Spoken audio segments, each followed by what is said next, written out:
Hola, ¿qué tal? Buenas tardes. Mi nombre es Vanessa Corona González. Soy de la carrera de Administración Financiera y Sistemas en CUSEA.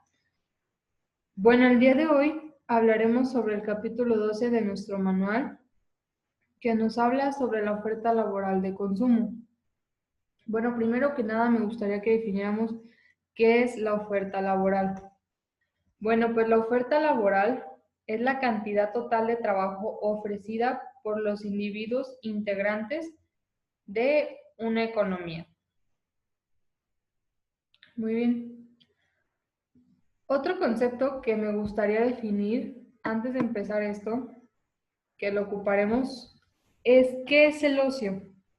Bueno, el ocio se le llama así al tiempo libre que se dedica a actividades que no son ni de trabajo ni de tareas domésticas y que pueden ser consideradas como recreativas. Muy bien. En este capítulo nos indica que parte de los ingresos del consumidor proviene del trabajo que proporciona en el mercado laboral. Esto quiere decir, obviamente, que todos los ingresos de un consumidor que provienen de un tipo de trabajo están representados por un salario por hora. Ok. En este capítulo veremos cómo una persona elige de manera óptima entre el nivel de ocio y el nivel de consumo. Ok, vamos a empezar. Primero, nos encontramos con la restricción presupuestaria y el óptimo del consumidor. Supongamos que además del ingreso no salarial, que está representado aquí por M, el consumidor también recibe un salario por hora, que está representado por W, como lo vemos aquí, por cada hora de trabajo que elige proporcionar al consumidor. Entonces, si el consumidor trabaja T número de horas, su ingreso se convertiría en esto que tenemos aquí. Bueno, ¿y qué significa esto? Bueno, significa que T es el número total de horas, que por lo tanto es el salario por ese total de horas, que es el ingreso no salarial más el dinero que gana. O sea, el ingreso que tenemos, el ingreso que ganamos, ¿no? ¿Ok? Vamos a borrar esto. Muy bien. Para simplificar este análisis, vamos a poner un solo bien. Si la cantidad consumida del bien está representada por C y el precio del bien por P, como lo tenemos aquí, en el siguiente punto, ¿qué nos quiere decir? Que la restricción presupuestaria se convertiría en esto, ¿no? Que sería el precio por la cantidad producida, por la cantidad producida igual al ingreso no salarial más el ingreso que tenemos, ¿no? ¿Por qué se da esto? Debido a que esto de aquí, P por C, es nuestro valor de consumo, que sería igual a esto, que sería el ingreso que tengo a pesar de no trabajar. ¿Ok? Y acá, continuamos, donde T es la oferta laboral del consumidor. Entonces, si el tiempo de trabajo legal está representado por H y L representa la demanda de ocio del consumidor, deberíamos de tener esta formulita de aquí. ¿Qué nos quiere decir? Bueno, significa que el tiempo de trabajo legal es igual a la oferta laboral del consumidor más la demanda del ocio del consumidor. Y despejándolo, si despejamos la demanda del ocio del consumidor, nos quedaría que es igual a la resta del tiempo de trabajo legal menos la oferta laboral del consumidor.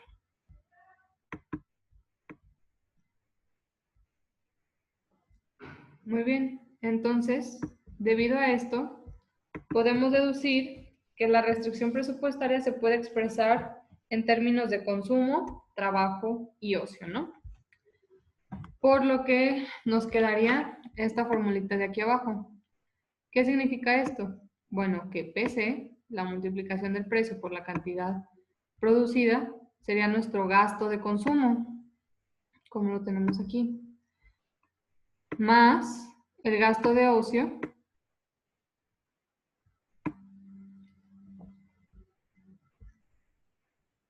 que sería el salario por la demanda de ocio, o sea, por el tiempo que no nos dedicamos a trabajar, que sería igual a el ingreso no salarial más el tiempo por trabajo legal. Muy bien.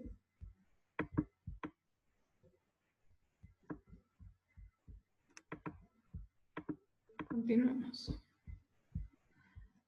Ahora seguiremos con la función de utilidad. ¿Qué nos quiere decir la función de utilidad? Bueno, supongamos que las preferencias del consumidor se expresan en términos de consumo y ocio y están representadas por una función de utilidad, ¿no? Entonces, el problema del consumidor es similar a un problema de elección entre dos bienes. ¿Cuáles son estos dos bienes? Como lo había mencionado, son consumo y ocio, ¿no? ¿Qué nos quiere decir esto? Bueno, sabemos que la U en economía significa utilidad. Ya no la dejé ver. Entonces significa que aquí la utilidad depende del ocio y del consumo. ¿Qué significa esto de aquí?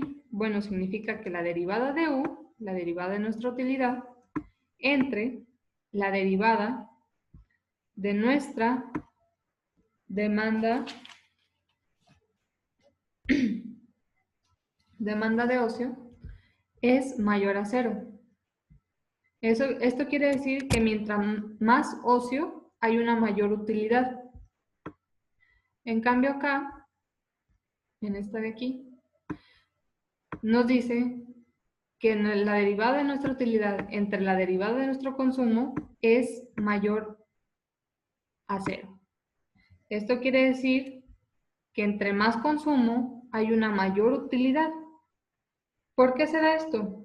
Porque ambas son unas utilidades crecientes, ya que ambas son mayores a 0.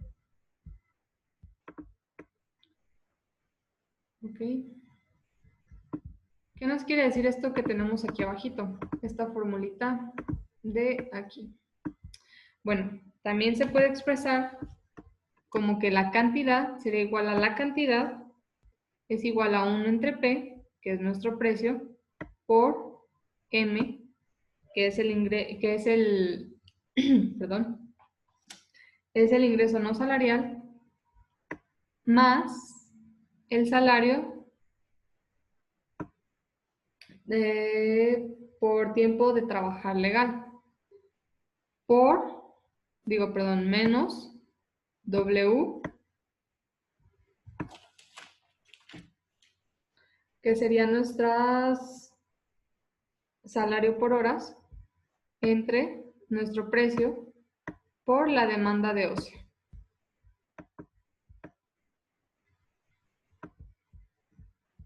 Muy bien.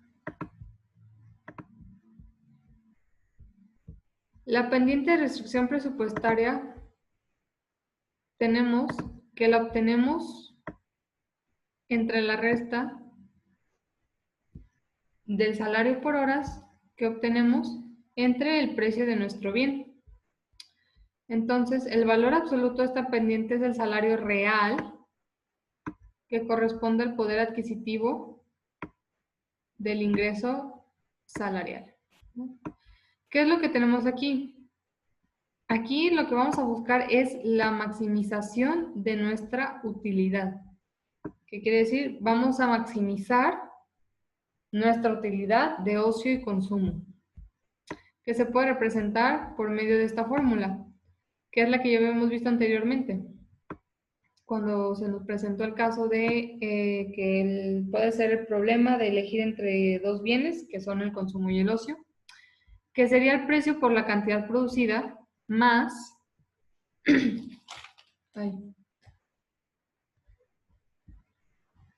más nuestro salario por nuestra demanda de ocio, que sería igual al ingreso no salarial más el salario por las horas de trabajo legal.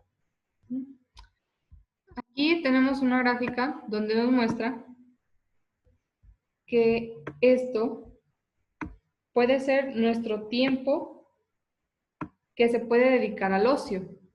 Esto es el ocio, ¿no? Y esto sería el ingreso que se obtuvo trabajando. ¿Para qué? Para poder formar nuestra línea de restricción presupuestal. Aquí tenemos nuestra demanda de ocio. Aquí tenemos nuestra oferta laboral del consumidor. Y aquí tenemos nuestra cantidad producida.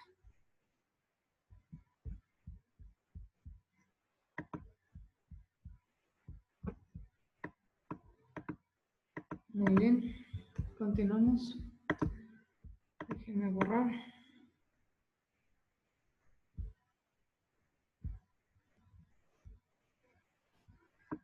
Muy bien.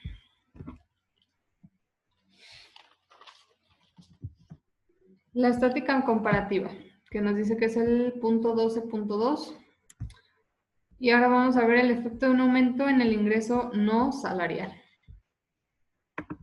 ¿Qué nos quiere decir esto? Bueno, primero que nada recordemos que este simbolito de aquí significa la diferencia en economía, que es delta. Entonces aquí nos quiere decir que la diferencia del salario por hora es mayor a 0, que sería igual a la diferencia de la demanda de ocio, que es mayor a 0. Por lo tanto, sería que la diferencia de la oferta laboral, que vemos aquí, también es mayor a 0. Entonces, el aumento en M corresponde a un cambio al alza en la restricción presupuestaria del consumidor.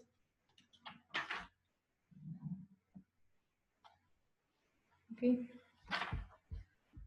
Vamos a ver el ejemplo de la gráfica. ¿Qué nos quiere decir? Okay. Aquí tenemos nuestra cantidad producida, nuestra demanda de ocio, y aquí encontramos el tiempo de trabajo legal. ¿Qué significa esta línea que va por arriba, aquí en el tiempo de trabajo legal? Significa que va en un aumento, va en aumento. Aquí podemos notar que tenemos nuestro punto de equilibrio en E' y en E normal. ¿Qué significan estas líneas? Ahorita lo voy a explicar. Aquí encontramos el tiempo de trabajo legal igualmente. Y tenemos nuestra primera formulita. Digo, esta es la primera, perdón. Esta es la primera que tenemos aquí. Esta es la segunda. La primera nos quiere decir que esta es nuestra fórmula para que nos dé el punto en el eje de la cantidad producida para nuestra línea de restricción presupuestal, que sería el ingreso no salarial entre el precio más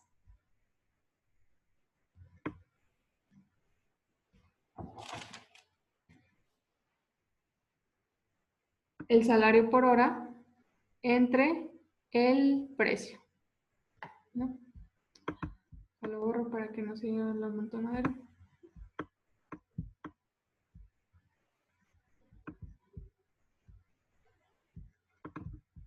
Ok. Luego nos aparece que va en un aumento donde se transforma en M', que es M' la de aquí, recuerden esto, que es diferente cuando se tiene un asterisquito, aquí completamente diferente, esta es la diferencia que significa M', entre nuestro precio más nuestro salario por hora, entre el precio. Okay. Entonces, tenemos que va en un aumento. ¿Qué aumento? El óptimo del consumidor. Este es nuestro óptimo del consumidor. ¿Por qué? Aquí tenemos nuestra cantidad producida en óptimo. Nuestra cantidad producida óptima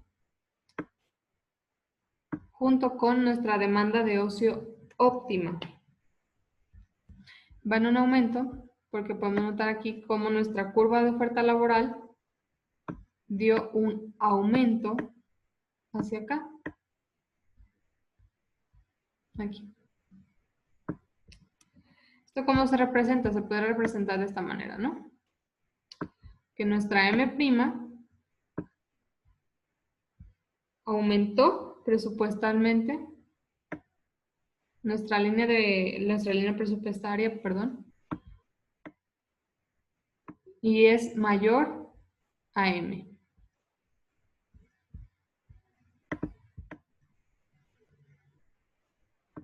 ¿Ok?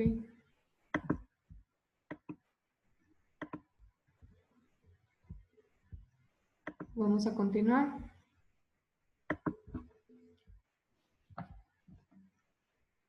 El efecto de un aumento en la tasa salarial.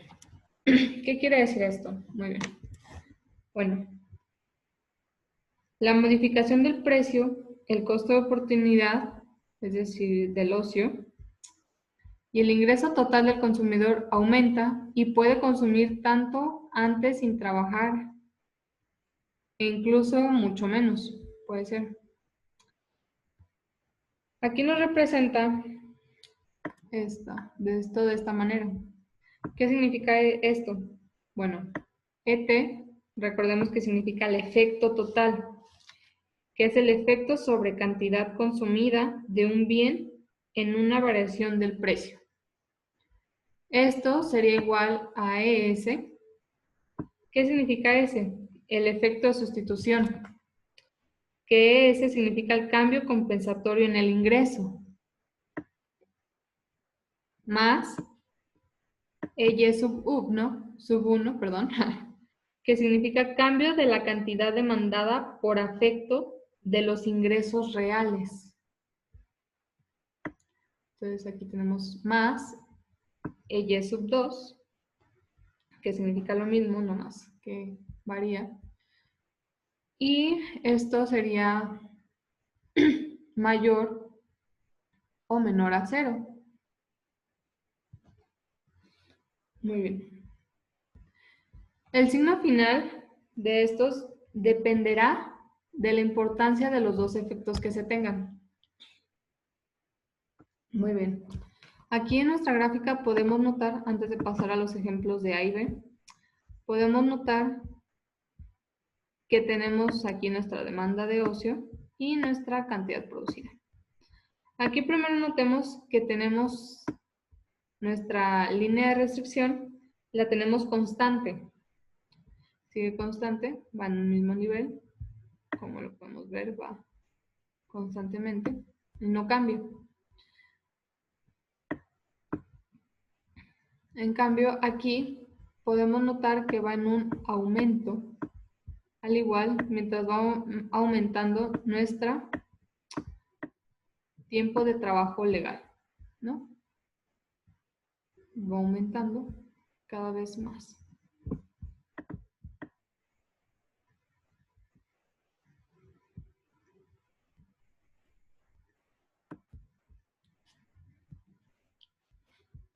Ok, continuamos ahora sí con los ejemplos.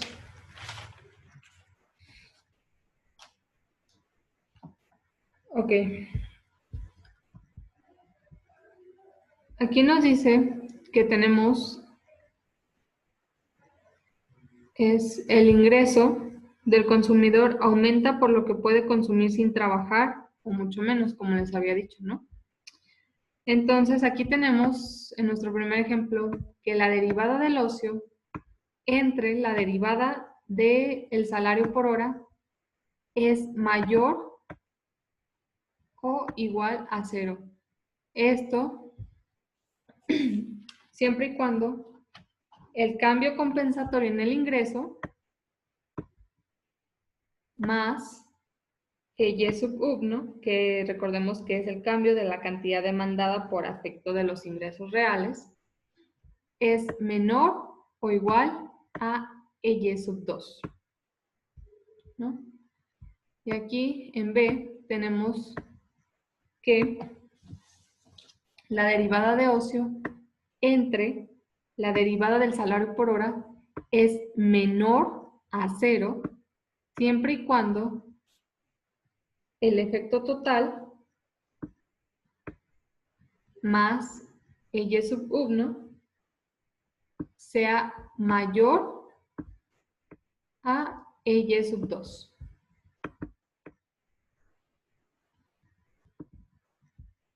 Y pues ya como les había comentado, que el signo final va a depender de la importancia de los dos efectos que se tengan.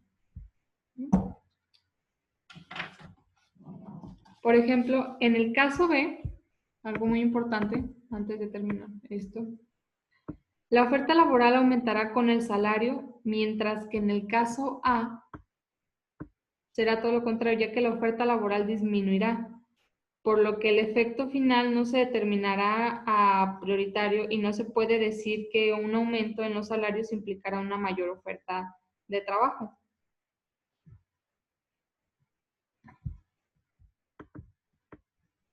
Ok, vamos a continuar. Ya se me trabó, permítanme. Ok. Ahora vamos a ver lo que es la aplicación a las horas extras. Ahora supongamos que las horas trabajadas más allá de T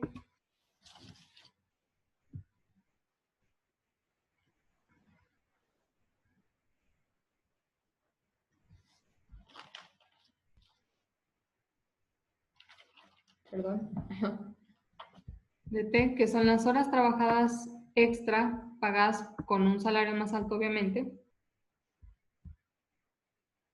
se expresan de la siguiente manera que tenemos aquí.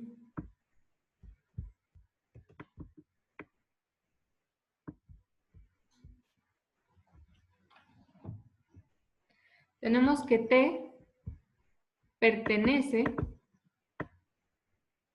a 0 y al número de horas trabajadas con el salario más alto. Esto es lo que nos quiere decir esto que tenemos por aquí. Por lo que el salario por hora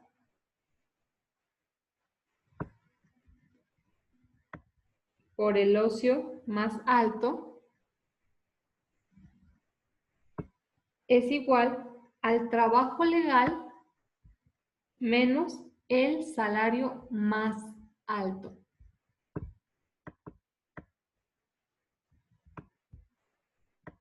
Esto es lo que nos quiere decir esta fórmula. ¿Ok? Y esta que tenemos aquí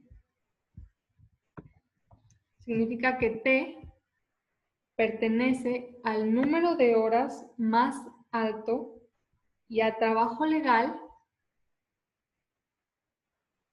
por lo que implica que el salario prima, que es este que tenemos aquí, es mayor al salario por hora.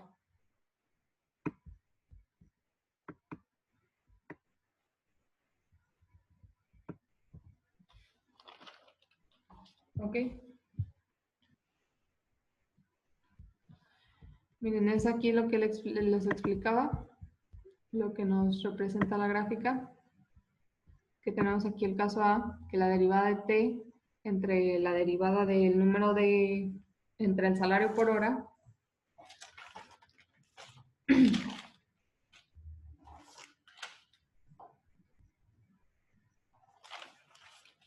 entre el salario por hora es menor a 0.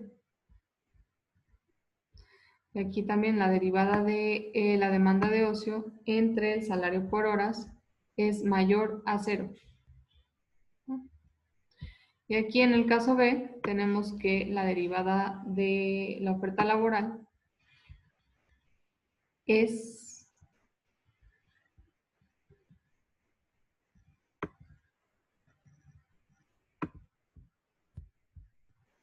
entre la derivada del salario por horas es mayor a 0.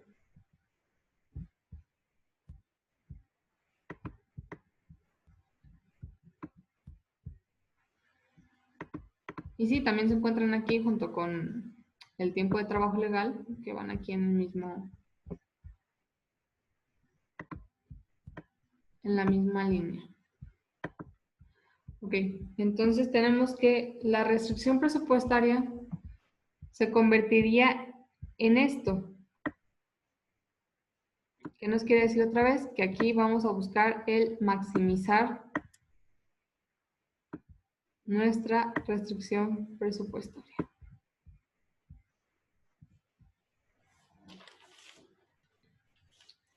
O sea que siempre vamos a querer tener así como una maximización de para tener un mayor óptimo de consumo, tener mayor pues aprovechamiento de este.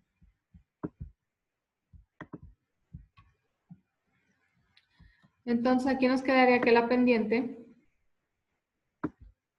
nos quedaría que sería ahora W entre P, que es el salario por horas entre nuestro precio, siempre y cuando nuestra demanda de ocio sea mayor o igual a la demanda de ocio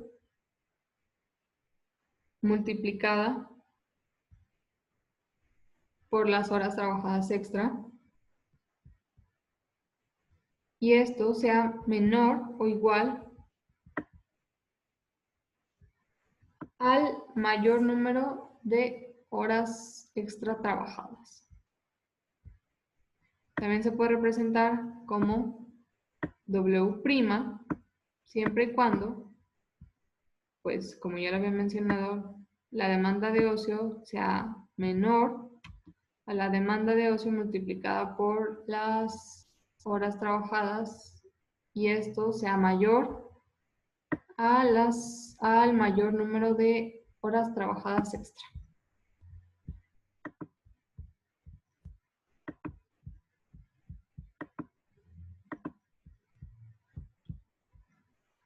Y vamos a borrar.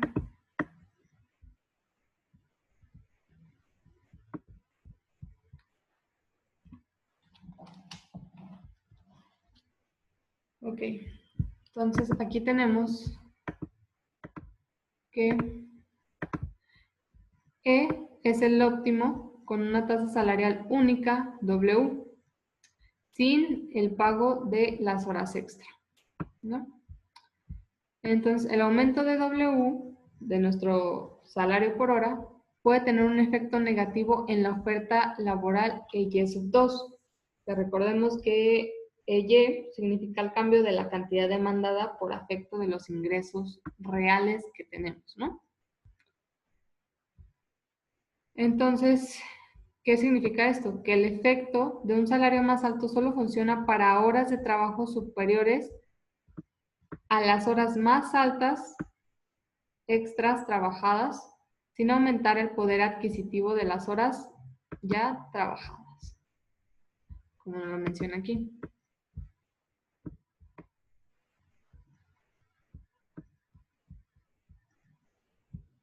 Y bueno, eso sería todo de mi parte. Espero que les haya gustado. Pues muchas gracias.